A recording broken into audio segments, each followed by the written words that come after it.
So good morning, everyone, and so excited to be doing this morning, to be coming to your screens where you are virtually and to be in your midst spiritually as well. So today, my name is Jonathan Ayodele. I'm sure some of you might know me, some of you might not. So I was once a student of TASWED, and by the grace of God, I graduated, and here we are. So I've been asked to talk about how we can take advantage of the opportunities available as a student as regards international opportunities, scholarship, studying abroad, and even, the theme of the program. When I saw the theme of the program, like balance up, living a balanced life as a student. You want to make sure that your life is balanced. You are not just focusing on academics and living other aspects of your life to not focusing on other aspects of your life, or maybe focusing on just spiritual things and not and leaving your academics to faith. So no, you want to live a balanced all around life, and it's actually possible, to serve God, to be excelling in your academics, and also to be excelling in your choosing profession. So today I'll just be talking about how we, as a student, you can take advantage of international opportunities. So I'm sure most of us must have seen maybe various adverts or various about talking about scholarships, applying for scholarships. Yeah, so now this period of September, August, September, October is the period whereby international admissions are currently open, most for almost every country. So this period is the period where you can actually apply for a lot of scholarship, a lot of opportunities to study abroad. And not just studying abroad, there are a lot of grants for businesses. If you're a business inclined person, there's a lot of grants for businesses by which you can key in. And the one thing I would want to admonish us, as some of us who might still be a student, is that, if you still have the chance, if you, this is actually might come as unpopular, but if you still have the chance, I mean, as a student, strive to graduate with good grades. There's a faction of people that say school is scam, and all of that. School is not scam. I mean, school is not scam. Try to graduate with good grades. There is a lot of opportunities that you would not be able to access if you don't have good grades. I mean, and by good grades, I mean at least a second class. If it's still possible for you, a second class upper, because a lot of these international opportunities, they look at your grades. Most, even the ones that don't look at your grades, they look at how you have been able to build capacity, how you have been able to improve your life, improve yourself, and improve the lives of people that are around you. So if you still have the opportunity, you can still do better in your academics. Please take your academics seriously and graduate with good grades, because graduating with good grades will actually open a lot of doors for you. Don't pay no mind to people who say school is scam and there are a lot of graduates who don't have job. Yes, true. There are a lot of graduates who don't have job, but there are also people who, do you want to be like them? So do you want your life to be like them? Why should you be focusing on the negatives? Because there are a lot of graduates who don't have job, or maybe people who graduate and are not doing anything with their certificate. Of course, certificate is like a stepping stone. It's not like the destination. So you don't take that as like the destination where you're going to. So when you have your certificate, you just relax and say, oh, okay, I have my certificate. I'm supposed to get a job automatically, or life's supposed to just be easy because I'm not a graduate. Life pay no mind to you. So you have whatever it is that you want to achieve, you have to grab it with your two hands. You have to take it by force. And that is by building capacity, building yourself, and all of that. So if you still have the chance, uh try to graduate with a good grade. And if you don't have the chance anymore, then you still have hope. Don't feel disappointed. You still have hope. If there are a lot of other opportunities too, that do not look at grades, and there are other ways which I'm talking about by which you can build capacity, that regardless of your grade, you still stand a in fact you still even stand a higher chance more than people who have grades and do not build themselves up or do not develop themselves. So one of these ways I would like to discuss about is I would like to tell us about is getting engaged in activities. While you're on school, while you're out of school, getting engaged in activities, different kind of activities that you can be involved in. Maybe as regards leadership or don't like shine. Some of us run away from positions. If they say, come and help us to handle this, come and help us to handle that, even if in the fellowship or in the church or in your department or even in the community. Try to get engaged with activities, community service, doing work for your community. Some of these things are what shows that you are not just focusing on your academics. These are what some of the things by which all these international organizations look out for. Showing that you are actually someone that is balanced.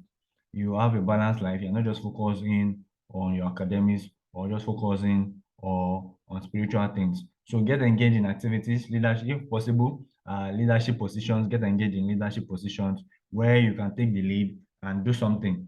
And another thing is volunteering. Volunteering is very, very important. Volunteering is very, very important. If you have not been engaging in volunteering activities, start now. Start now because it's it's almost as important as just having a good grade because almost every international organizations that give scholarship or that give a grant or whatever, they look at how you have been able to impact the lives of people around you. And how can you show that?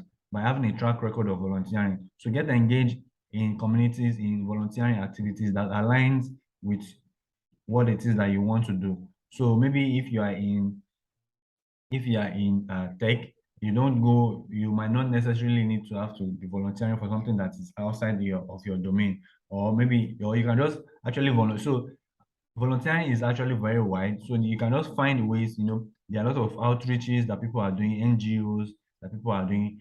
You see how you can connect with them, how you can link up with them, get engaged. Because of course you're not going to get paid. So that's what some people, while I was uh also as a student, sometimes even after I graduated, I was volunteering for a lot of things, a lot of organizations, a lot of people. Sometimes I would just reach out to people. I'll see a program and I think I'm interested in. I'll send them an email, even if though they are not asking for volunteers. I just send them an email, maybe look for their contact details or look for their send them an email like, okay, this is who I am. I'm interested in volunteering for this, and I know that they are not going to be paid. But regardless, I just want to use it to network and meet with people and also assist. And most of them usually accept my request. They will reply my email and ask me to come and all that. So I've been able to meet, in fact, some amazing people, some really amazing people just by volunteering my services or volunteering my time for their projects and for their work. So and also these volunteering experiences have also helped me in pursuing other things that so volunteering opportunities is very, very important, especially if they are in your areas of interest. Then another one is joining online communities. Joining online communities for international opportunities. There are a couple of online communities, for example, maybe groups, Facebook groups, Telegram groups, or WhatsApp group, where they share all these opportunities. Because one thing I like to tell people is you are one information away from changing your life. And if you don't have access to that information, there's no how you can maybe utilize that information if you don't have access to it. So the first thing is having access to that information. And how can you have access to all this information? By joining communities, follow relevant people, follow people who are in spaces which you want to penetrate into. Look at what they are doing. Look at how you can contribute to whatever it is that they are doing. So volunteering opportunities, joining communities for international opportunities, they are very, very important key ways to build your capacity to become a balanced person in the society. And also continually seek to improve yourself. Continually seek to improve yourself. You have to take your personal development very, very seriously. Take your personal development very, very. People who know me personally know that I don't joke with that. Like I usually preach it all the time. Like you have to be willing to spend money on yourself, because Benjamin Franklin says the investment in knowledge pays the highest return on investment. So you have to be willing to spend money on yourself to get knowledge, pay for courses, pay for classes. Knowledge, premium knowledge does not come for free. So you have to be willing to invest in yourself, even if you have to start from free methods initially. But you have to be, the point is you have to be willing to invest in yourself. Now, there are some basic requirements that you need to have before you can apply for international opportunities, maybe scholarships, or what scholarships you're looking for. There are some basic requirements that you need to have. There are some of these requirements that you need. They are just basic requirements you need to have to be able to access all these opportunities. Number one is your international passport. So if you are here, and I know most of us might not have an international passport yet, but having your international passport is very, very important. So if you can get it within, you should make sure you have your international passport ready, because you don't know when you might actually come across an opportunity that you need to apply to, that you're actually eligible for. I've seen people who miss out on international opportunities just because they don't have an international passport. I believe we all know what is an international passport, that it allows you to travel out of Nigeria, out of your country. So having an international passport is very, very important, especially as somebody seeking to key into international opportunities and scholarships and all of that. So you need the first step. You need to have your passport. If you don't have your passport, start working on ways by which you can get it.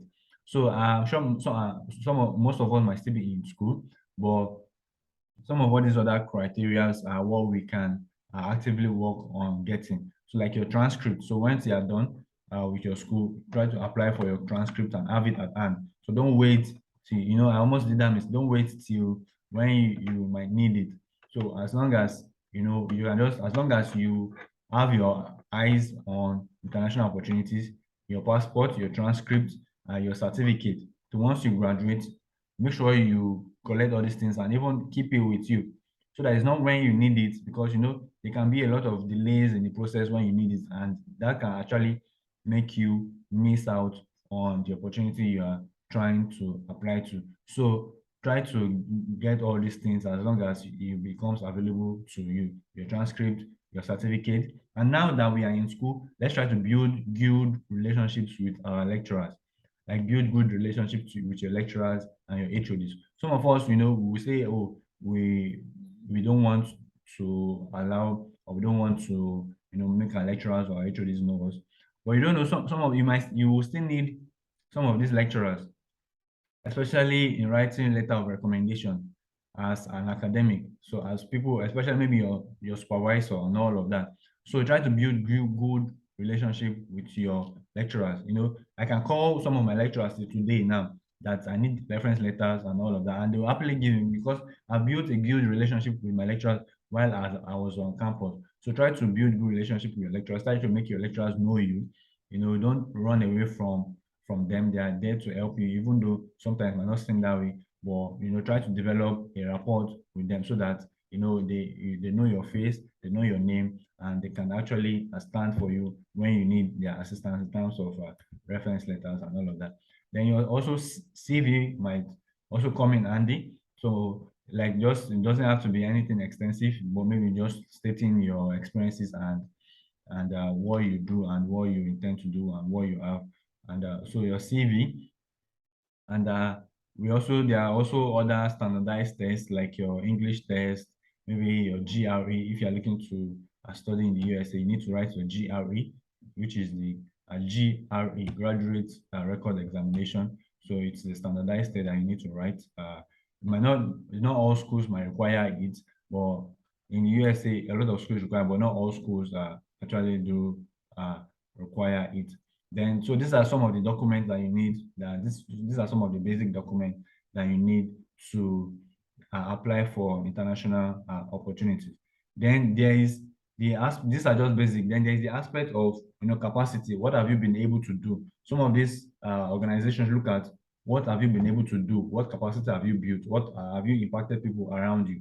So that is where you can now showcase using your maybe leader. Some of them might say, okay, list some of your leadership traits, some of your leadership skills where you have been able to where you have been able to influence people using your leadership skills, or where you have been able to network with people excuse me, that brought about good results for your community. So that is why I said you should try to engage in communities that are active online, or try to volunteer our time, volunteer our skills, so that we can get to experience, and we can also use it to network with people that are way ahead of us, because that's one way to also use to network with people that you are looking to connect with, and also invest in yourself, continually improve yourself, invest in yourself, seek for knowledge, have a balanced life, learn a skill, use your skill to there are different. So now having a balanced life is focusing on your academics, focusing on spirituality, and also focusing on your life. So you don't say, oh, this is what you're doing, this is what you're focusing on, and you leave other aspects to not. You have to continually improve yourself. One way by which you can have a balanced life is how you can provide value in the society. The amount, the whatever you make is from the value that you are able to give back. And how much value I can you able to give back is by what you know. So if you don't know anything, people will not give you relevance. So you must be able to, you must know something. You must, you must be able to, add value to people. Maybe from your skill, from whatever it is that you're doing. That's why it's important for you to learn a skill. And these days, there are a lot of digital skills by which you can learn online to, to even for alternative income, for alternative income ways. There are different skills. There's copywriting, there's web design, there's digital marketing, and all of that. So try to make some research on some of these and see the ones that suit you, and learn them, consistent with it, and learn to start practicing, and gradually like that you can start making money from them, so that you can it's not just about focusing on one aspect. So that is the entire thing, not just focusing on one aspect. Focus on your academics, focus on yourself, your life. How can you better your life? How can you better the life of people around you as a person? So, and you cannot give what you don't have, so you have to continually to improve yourself by learning different skills, exposing yourself to different people, different areas, people who think like you, people who you like the way they talk, or you like the way they think, or you like what they post. Try to gravitate towards those kind of people, and by the time they'll begin to rub off on you. So I believe we have been able to learn one or two things from this short presentation, and I pray that the Lord will help us so that we can take advantage of these things, and we don't procrastinate, and we are not slothful, and we will begin to see results in Jesus' name. All right, thank you very much, and I'll see you next time.